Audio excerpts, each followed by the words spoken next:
कार्यक्रम के पुण्यार्चक हैं जय कुमार, भागचंद काला, भागलपुर एन गुवाहाटी, संतोष कुमार, मंजू देवी, आलोक कुमार रेखा, अक्षय, सांची, चिन्मय छाबड़ा गुवाहाटी, नागरमल, जीवन माला, नरेंद्र, अनीता, बीरेंद्र, प्रीति, अरिहंत, अभिनंदन, अतिशय, अक्षत गंगवाल परिवार गुवाहाटी।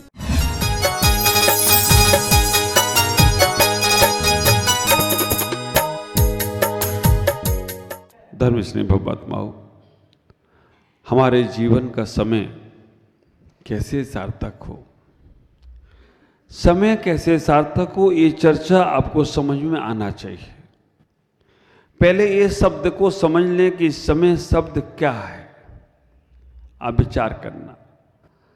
सा संयम का प्रतीक है, मां मोक्ष का प्रतीक है, स म या यति का प्रतीक है, जो संयम से जोड़े, जो मोक्ष तक ले जाए और जो यति धर्म का तुम्हें से पालन कराए, वो ही सही समय है। उसी सही समय को हमें समझने का प्रयास करना है।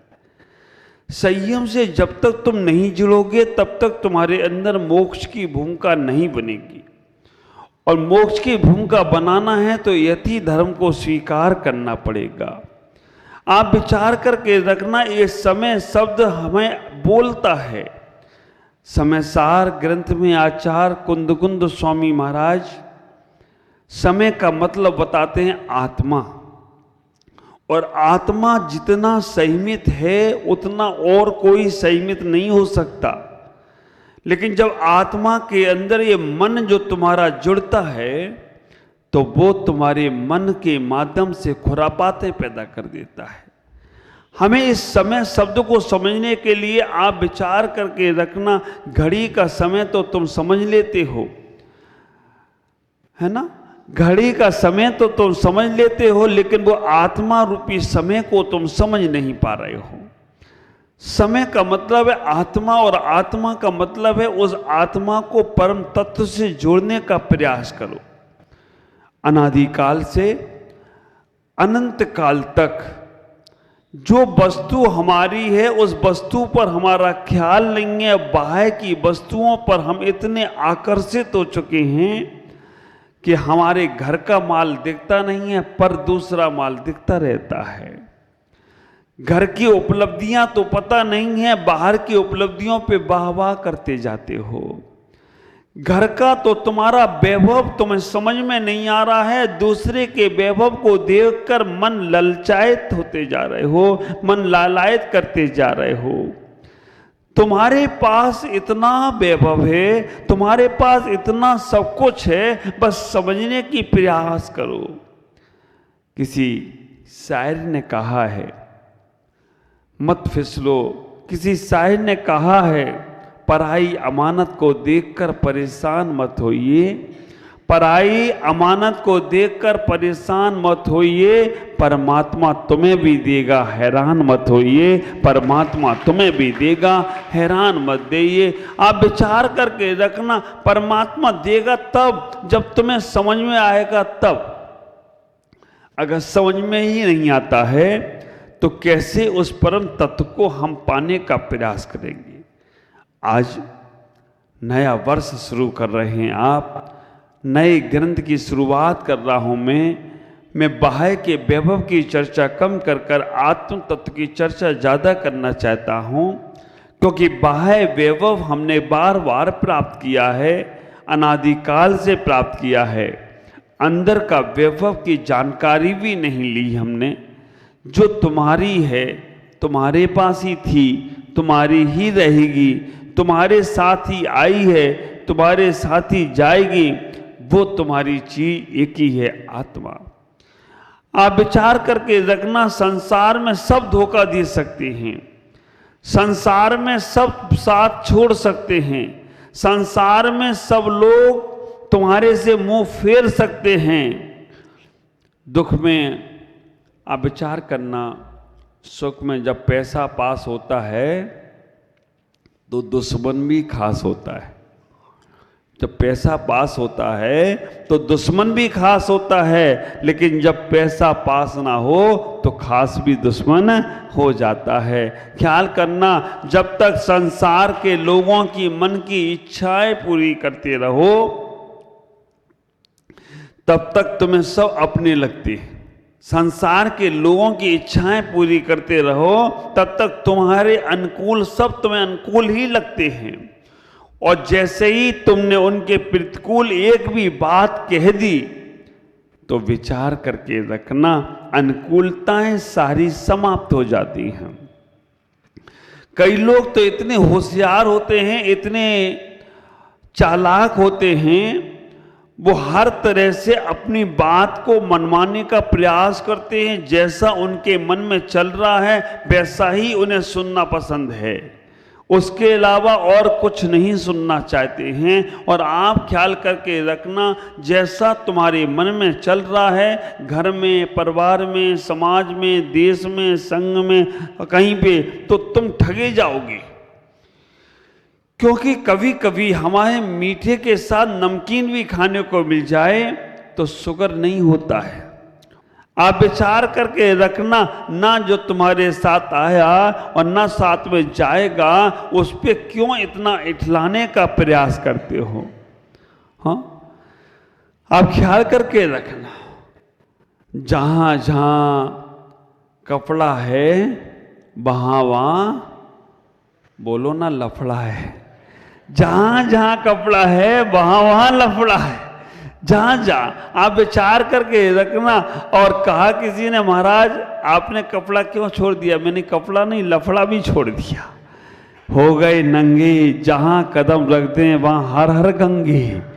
आप विचार करके रखना, हो गए नंगे, जहां कदम रख दें वहां हर हर गंगे। इनके सामने सब कुछ हो जाता है। ख्याल करो, अपने जीवन में उस व्यवस्थाओं को समझना है। तुम्हारे साथ तुम्हारी आत्मा शाश्वत है।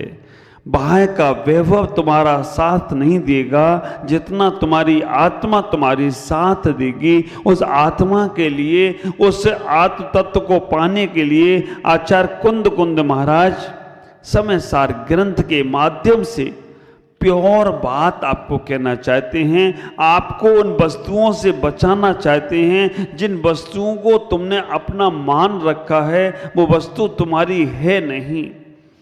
आचार्य कुंद कुंद स्वामी समय सार ग्रंथ के माध्यम से हमको बहुत कुछ कहना चाहते हैं। एक बार उसका मंगलाचरण आप लोग जरूर करें। हाथ जोड़िएगा, मेरे बोलने के बाद बोलने का प्रयास करेंगे। वंदित्व सभ्य सिद्धे धूमचल मणो वयम गई पत्ते बोक्षामी समय पाहोन मिणमो सुध केवली भड़िदम।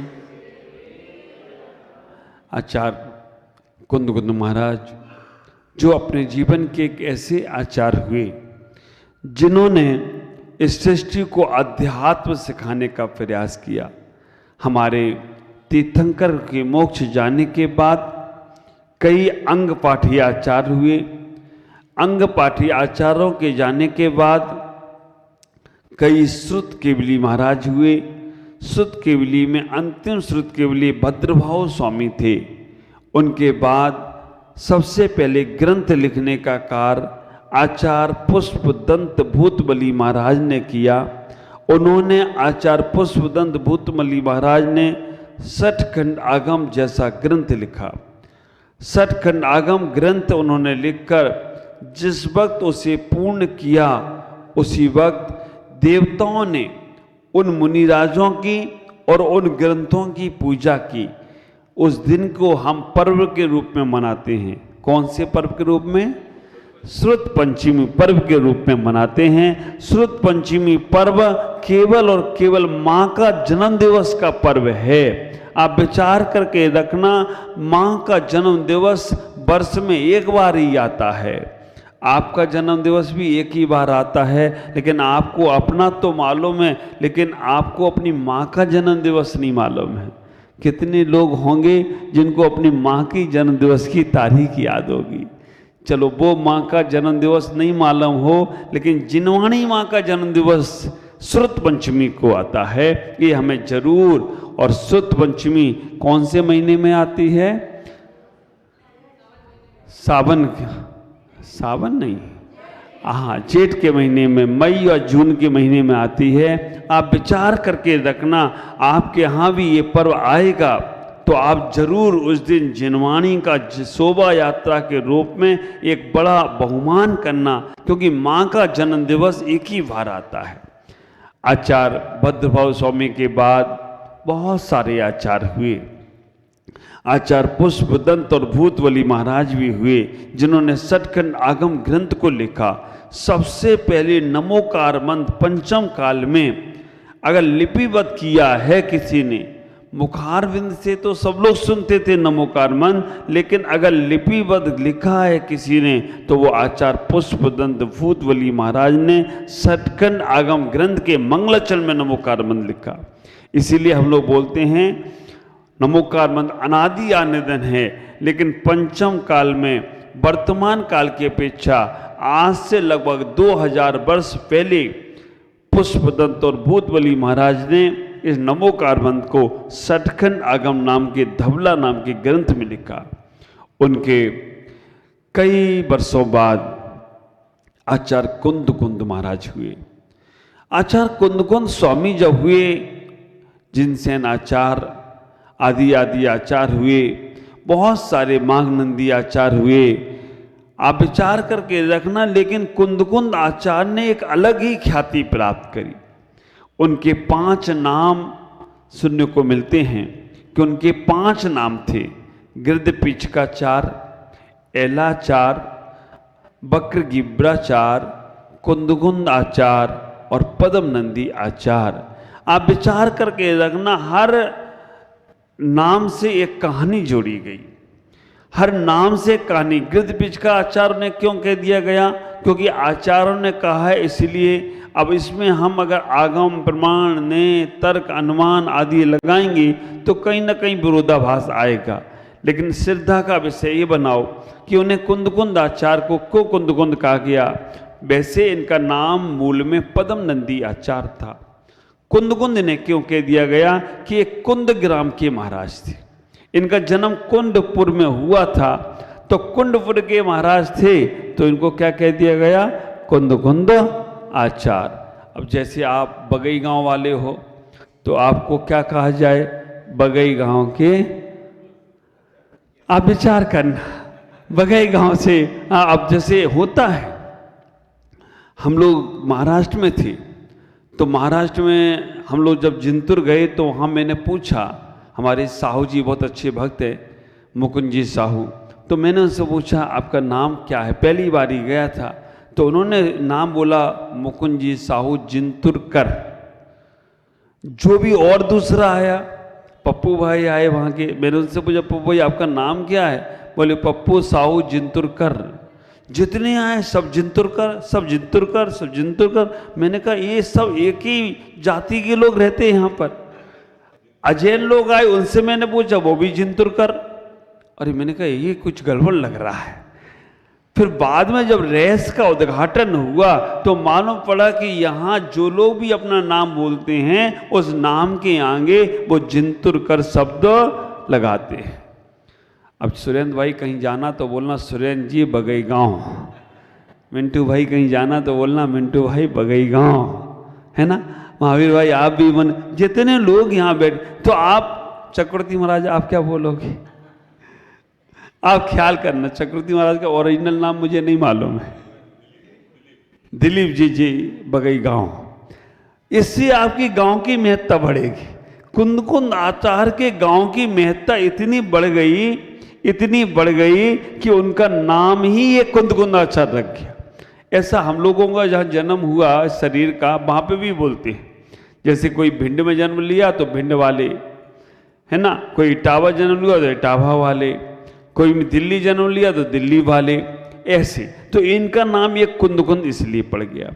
दूसरा नाम इनका गिरदपिचकाचार पड़ा। गिद्ध पिचकाचार कैसे पड़ गया कि आचार्य कुंद स्वामी, हम जब तमिलनाडु में थे वहाँ मैंने देखा एक तमिलनाडु में एक तीर्थ है पुनर्मले, वहाँ पर उनकी बहुत सुंदर से, वहाँ से वो कुंद स्वामी सीमंदर स्वामी के पास गए, विदेश क्षेत्र गए और रास्ते में जा रहे थे तो वहाँ उनकी पीछे गिर गई तो वहाँ पीछी को, अब वहाँ नीचे से पीछी कौन लाए, तो वहाँ पर ऊपर आसमान में गिद्ध लोग उड़ रही थी, तो गिद्धों के पंख भी उड़े, तो उन्होंने वो पंख को इकट्ठा कर कर उनकी पीछी बनाकर उन्हें सौंप दी, इसीलिए उनका नाम गिद्ध पिचकाचार भी पड़ा, ऐसा आचार्यों ने कहा है। तीसरे नंबर पर उनका नाम पड़ा एलाचार। एलाचार नाम क्यों पड़ा कि जब वो सीमंदर स्वामी के समोसन में गए तो वहां पर आज भी 500 धनुष की काय वाले लोग हैं। आप विचार करके रखना, इतने विराट चौथा काल है और चौथे काल में आदिनाथ आदि का जन्म जो तीसरे काल में हो गया दोष के कारण से, लेकिन चौथे काल में भी 500 धनुष 2000 शरीर होता है। विदेश क्षेत्र में हमेशा चौथा काल रहता है। तो कहते हैं कि वहां पर जब वो गए तो वो इलायची की तरह दिखे, इसीलिए उनका नाम एलाचार पड़ गया। पद्म नंदी उनका मूल का नाम था। गिद्ध पिचकाचार नाम कैसे पड़ गया? कह रहे हैं बक्रगिब्रा नाम कैसे पड़ गया कि स्वाध्याय में इतने संलग्न हो गए कि वो ऐसे पढ़ते रहे तो उनकी गर्दन ऐसी हो गई, बक्रगिब्रा, गर्दन टेढ़ी हो गई, गर्दन बक्र रूप में हो गई, इसलिए उनका नाम पड़ गया बक्रगिब्राचार। अब इस श्रद्धा का विषय है, क्योंकि अगर सिद्धांत देखने जाएं तो किसी का एक पैर कम हो जाए, थोड़ा सा लंगड़ के चले, तो हम उसे लंगड़ाचार नहीं कह सकते, है ना। किसी का हाथ में कुछ तकलीफ आ जाए तो हम उसे लूलाचार नहीं कह सकते।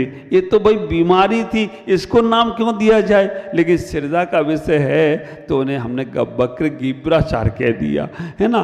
तो इस श्रद्धा के विषय को स्वीकार करना, नहीं तो तुम कभी कोई एक्सीडेंट हो जाए या कभी कुछ हो जाए, पैर थोड़ा सा उनका आचार का छोटा मोटा हो जाए, बाद में तुमको ये लंगड़ाचार आ रहे हैं, तो कभी ऐसा बोल मत देना, नहीं तो गड़बड़ा जाएगा मामला आपका, है ना। ये तो श्रद्धा का, क्योंकि कुंद के नाम से जुना है तो वो नाम की महत्ता हो गई।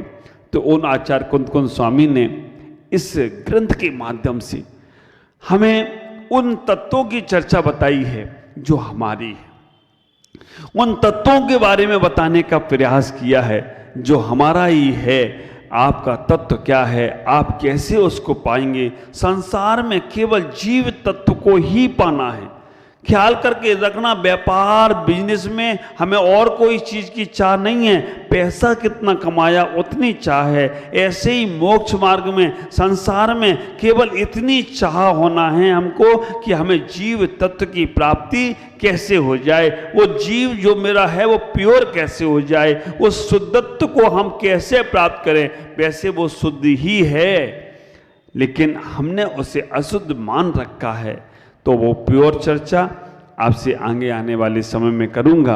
आज इतना ही कहना चाहूँगा कि आप अपने जीवन में कम से कम 5 मिनट भी अपने बारे में जरूर विचार करें कि तुम्हारा क्या है, तुम्हें कैसे प्राप्त होगा। ये चर्चा आज नहीं कल फिर करूँगा, क्योंकि आज का समय इतना ही होता है। शेष चर्चा कल करता हूँ। ओम नमः जय गुरुदेव।